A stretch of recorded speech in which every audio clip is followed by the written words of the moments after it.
Hello दोस्तों, नमस्कार। मैं अवधेश कुमार वर्मा एक नए वीडियो के साथ आपकी सेवा में पुनः उपस्थित हूं। दोस्तों, आज हम लोग बात करेंगे कि अनुच्छेद 23 क्या कह रहा। तो चलिए दोस्तों, वीडियो को स्टार्ट करने से पहले आप लोग से पुनः अनुरोध करते हैं कि चैनल को सब्सक्राइब, वीडियो को लाइक, कमेंट और शेयर जरूर करते रहे ताकि आने वाले वीडियो का नोटिफिकेशन आपको सबसे पहले मिल सके। चलिए दोस्तों, अब देखते हैं कि अनुच्छेद 23 क्या कह रहा है।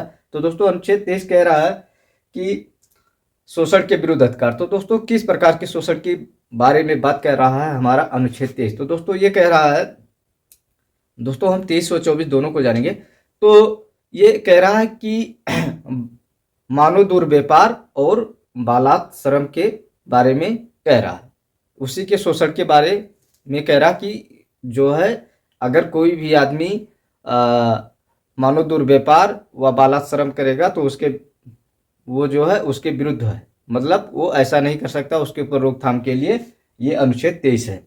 ये कह रहा है कि कोई भी आदमी किसी भी आदमी के का धंधा नहीं कर सकता। धंधे का मतलब मान लिया जाए कि मानव दुर्व्यापार का मतलब होता है कि जानवरों की भांति मनुष्यों को क्रय विक्रय किया जाता है। जिसे औरतों का क्रय विक्रय किया जाता है, पुरुषों का क्रय विक्रय किया जाता है, साथ में लड़कियों का क्रय विक्रय किया जाता है। तो उसी के बारे में बताया गया है कि दुर्व्यापार यही होता है कि मतलब व्यक्तियों का व्यापार करना, तो वही है। तो मानव दुर्व्यापार का अर्थ है कि मानव के साथ दुष्टतापूर्वक व्यापार करने से संबंधित है। तो दोस्तों, इसमें दो चीजें हैं, एक है दुर्व्यापार, दूसरा है बालात श्रम। तो हम दोनों को जानेंगे। ये अनुच्छेद 23 में दोनों है, मानव दुर्व्यापार और बालात श्रम। तो बालात श्रम दोस्तों क्या होता है? बालात श्रम का मतलब होता है कि किसी से बलपूर्वक कार्य करवाया जाए, बलपूर्वक कार्य करवाया जाए, उसी को क्या कहते हैं? बालात श्रम कहा जाता है।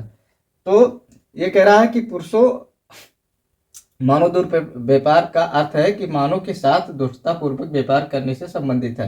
तो किस प्रकार से व्यापार किया जाता है? पहला इसमें बताया गया है कि पुरुषों, स्त्रियों और लड़कियों के व्यापार करना, अर्थात उनका क्रय विक्रय करना, उनको खरीदना और बेचना, ये दोनों क्या है? अपराध है। और अनुच्छेद 23 अगर कोई व्यक्ति ऐसा करता है तो उसको वर्जित करती है, उसको मना करती है, उसके विरुद्ध ये अनुच्छेद है। तो कह रहा है कि अगर कोई भी आदमी ऐसा कार्य नहीं कर सकता है कि किसी पुरुष को बेचे या किसी औरत को बेचे या किसी लड़की का क्रय विक्रय करे। उसके बाद है दूसरा, इसमें है बालकों का क्रय विक्रय, मतलब लड़कों को भी नहीं क्रय विक्रय, उनका भी नहीं किया जाएगा। उसके बाद है बधुआ मजदूरी। तो दोस्तों, बधुआ मजदूरी जो होता है ये जो है बालात श्रम में आता है।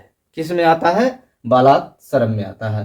उसके बाद बधुआ मजदूरी का मतलब होता है दोस्तों कि जो होता है कि उसमें जो है आपको फिक्स कर दिया जाता है कि हाँ, आप हमारे यहाँ परमानेंट मजदूरी करेंगे, आप कहीं हमारे इच्छा के बिना कहीं आ जा नहीं सकते हैं। आपको मजदूरी करना है तो फला के पास ही करना है, उसी को बधुआ मजदूरी, जिसको कि कहा जाता है कि बध जाना, किसी के यहाँ परमानेंट के हिसाब से बध जाना, उसी को बधुआ मजदूरी कहा जाता है। उसके बाद होता है दास प्रथा। दोस्तों, दास प्रथा एक ऐसी प्रथा होती है जिसको कि मतलब जैसे मान लिया जाए कि आपके बाबा जी उनके यहाँ नौकरी करते थे तो आपके पिताजी भी करेंगे और आप भी करेंगे। तो वही होता है दास प्रथा,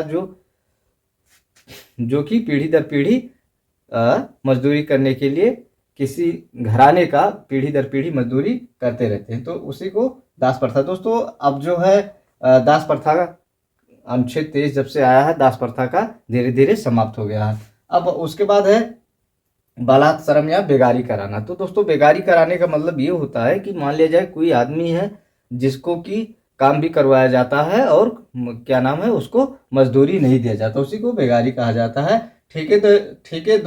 ठेकेदारों द्वारा मजदूरी में कमीशन काट कर देना। कोई भी मतलब मान लिया जाए कि ठेकेदार होते हैं, तो मान लिया जाए आपको 10 रुपये मजदूरी मिल रहा है, तो उसमें वो 1 रुपया काट ले रहा है, तो आपको 9 रुपये दे रहा है। तो वो उस पर भी हमारा अनुच्छेद जो 23 है उस पर रोक लगाती है। तो बलात् श्रम पे भी, बेगारी पे भी रोक लगाती है, दास प्रथा पे भी रोक लगाती है, बधुआ मजदूरी पे भी, पुरुषों और स्त्रियों, लड़कियों के व्यापार पर भी रोक लगाती है, लड़कों के व्यापार पे भी रोक लगाती है। उसके बाद है कपट पूर्वक मजदूरी देना, मतलब किसी की मजदूरी को काट लेना, इस पे भी रोक लगाती है। तो दोस्तों, ये हो गया हमारा अनुच्छेद 23। तो दोस्तों, अनुच्छेद 23 में दो चीज हैं, मानव दुर्व्यापार और बालात् श्रम। तो बालात श्रम का मतलब होता है जहाँ पर आपसे बलपूर्वक कार्य कराया जाए, भले ही आपको मजदूरी दे दिया गया हो, लेकिन जो है आपको दबाव में रख के कार्य कराया जा रहा हो, आपको धमकाया जा रहा हो कि आपको काम करना पड़ेगा, ऐसा वैसा, मतलब किसी भी प्रकार से आपको धमकाया गया हो, उसी को बलात् श्रम कहा जाता है। दोस्तों बलात् का मतलब होता है कि आपको जो है बलपूर्वक कार्य करवाया गया हो, तो वही है बलात्। और श्रम का मतलब होता है मजदूरी करना, श्रम करना, मेहनत करना, तो वही होता है बलात् श्रम।